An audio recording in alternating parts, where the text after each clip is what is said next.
Hello friends, welcome to Stylo's kitchen. இன்றைக்கி நம்ம ஸ்டைலோஸ் கிச்சனில் நம்ம எல்லாருக்கும் ரொம்பவே பிடிச்ச இளநீர் பாயசம் ரொம்பவே டேஸ்டியாக பண்ணியிருக்கோம். இந்த கோடைக்கு இதமான ஒரு ஸ்வீட். இது ரொம்பவே செய்கிறதுக்கும் ரொம்ப ஈஸி அண்ட் சிம்பிளாக செஞ்சிடலாம். அதிக பொருட்களே தேவையில்லை. ரொம்பவே ஹெல்த்தியானது. இப்போல்லாம் பார்த்தீங்கன்னாக்கா கல்யாண வீடுகளில் கூட இந்த இளநீர் பாயசம் வைப்பாங்க. ரொம்பவே சூப்பராக இருக்கும். இதை நீங்களும் வீட்டில் ட்ரை பண்ணி பாருங்கள். இது செய்கிறதுக்கு என்னென்ன பொருட்கள் வேணும், அதை எப்படி செய்யலான்னு பார்க்குறதுக்கு முன்னாடி நம்மளோட சேனலை மறக்காமல் சப்ஸ்கிரைப் பண்ணி வச்சுக்கோங்க. பக்கத்தில் ஒரு பெல் சிம்பிள் வரும், அதையும் மறக்காமல் கிளிக் பண்ணிக்கோங்க. வாங்க கிச்சனுக்கு இந்த சூப்பர் டேஸ்டியான இளநீர் பாயசத்தை எப்படி செய்யலான்னு பார்த்துடலாம்.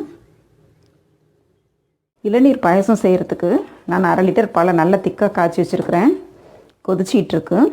இதில் வந்துட்டு ஒரு 3/4 கப்பு நான் சுகர் சேர்த்துக்கிறேன்.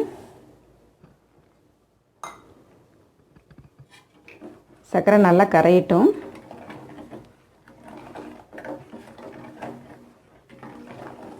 இந்த பால் வந்துட்டு டோட்டலாக ரூம் டெம்பரேச்சருக்கு வரணும். அதனால் ஸ்டவ்வை ஆஃப் பண்ணிக்கிறேன். கொஞ்சம் ஆறட்டும் பால் நல்லா.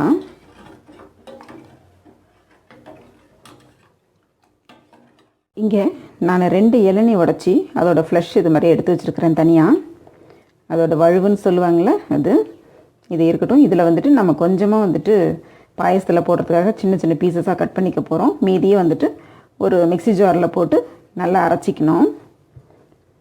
அரைச்சி எடுத்துக்கலாம். இதில் வந்துட்டு தண்ணி எடுத்து வச்சுருக்கிறேன் இளநீர். இது தேவையான அளவு நம்ம சேர்த்துக்கலாம்.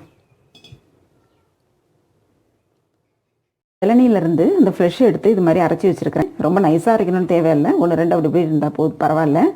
இது வந்துட்டு பால் இப்போ ஆறிடுச்சு ஓரளவுக்கு. இதோட சேர்த்துக்கலாம்.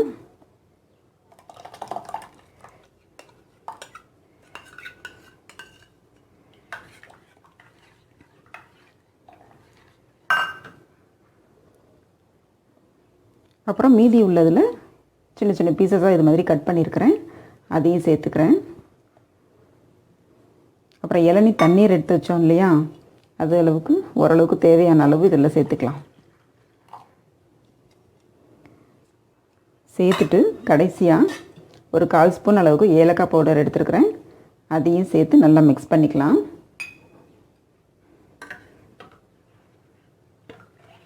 ஏன் பாலை ஆற விட்டு நம்ம இதெல்லாம் பண்ணுறோம் அப்படின்னாக்கா, சூடாக இருக்கும்போது இந்த இளநீ தண்ணியெல்லாம் ஊற்றினோம் அப்படின்னாக்கா பால் திரிஞ்ச மாதிரி ஆகிடும்.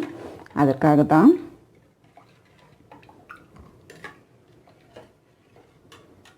இதில் முந்திரி பருப்பு, பாதாம் பருப்பு கொஞ்சமாக நான் வறுத்து வச்சுருக்கிறேன். அதை மேலே தூவிக்கலாம். அவ்வளோதான், சுவையான இளநீர் பாயாசம் ரெடி ஆகிடுச்சு ரொம்பவே சீக்கிரமாக. ரொம்ப அருமையாக இருக்கும் இந்த பாயசம். ரொம்பவே அருமையான சுவையில் இளநீர் பாயசம் ரெடி பண்ணிட்டோம். ரொம்பவே சூப்பராக டேஸ்டியாக வந்துருக்குது. இந்த ரெசிபியை நீங்களும் வீட்டில் ட்ரை பண்ணி பாருங்கள். இந்த வீடியோ உங்களுக்கு பிடிச்சிருந்துச்சுன்னா ஒரு லைக் கொடுங்க. இதை பற்றின உங்களுடைய கருத்துக்களை கீழே கமெண்ட் செக்ஷனில் கமெண்ட் பண்ணுங்கள். இது மற்றவங்களுக்கு யூஸ்ஃபுல்லாக இருக்கும் அப்படின்னு நினச்சிங்கனாக்கா உங்களோட ஃப்ரெண்ட்ஸ் அண்ட் ஃபேமிலிக்கு ஷேர் பண்ணுங்கள். இந்த வீடியோக்கு கீழே இருக்க சிகப்பு கலர் சப்ஸ்கிரைப் பட்டனை ப்ரெஸ் பண்ணி சப்ஸ்கிரைப் பண்ணி வச்சுக்கோங்க. பக்கத்தில் ஒரு பெல் சிம்பிள் வரும், அதே மறக்காமல் கிளிக் பண்ணிக்கோங்க. அப்போ நான் போகிற எல்லா வீடியோஸ் உங்களுக்கு நோட்டிஃபிகேஷன் வந்து சேரும். சப்ஸ்கிரைப் பண்ணுறவங்களுக்கு என்னுடைய நன்றிகள். நான் இன்னொரு நல்ல ரெசிபியோட உங்களை மீட் பண்ணுறேன். அது வரைக்கும் bye from Stylo. Thank you. Thanks for வாட்சிங். ஹெல்த்தியாக சாப்பிடலாம், ஹாப்பியாக வாழலாம்.